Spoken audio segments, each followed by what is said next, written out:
सुप्रभात.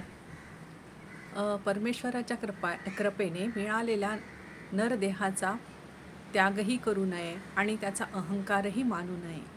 हा नरदेह परमार्थ साधण्याचे साधन आहे असे समजून जीवन परमेश्वराच्या भक्तिभावात घालवावे.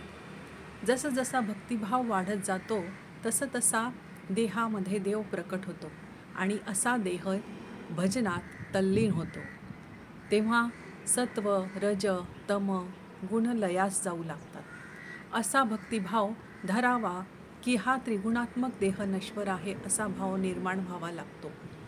मेघ सर्व काळी सर्व स्थळी निर्मळ जळाचा वर्षाव करीत असतात, तरीही झाडांवर येणारी सर्व फळे एकाच प्रकारची नसतात. जसे बीज तसे फळ येते, हा निसर्ग नियम आहे. चंदनाच्या बीजापासून चंदनाचे झाड आणि बांबूच्या झाडापासून बांबूच उगवणार. या निसर्ग नियमाचा दाखला देऊन एका जनार्दनी स्पष्टीकरण करतात की भक्त आणि अभक्त एकाच भगवंताचे अंश असले तरीही त्यांचे स्वाभाविक गुणधर्म भिन्न असल्याने ते परस्परांपासून वेगळे असतात.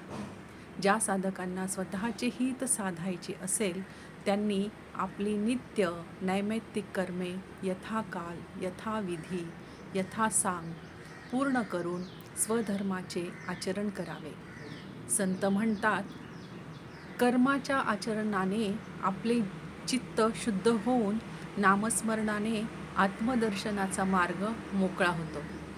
ईश्वर भक्तीचे हेच रहस्य आहे. जय श्री गुरुदेव दत्त.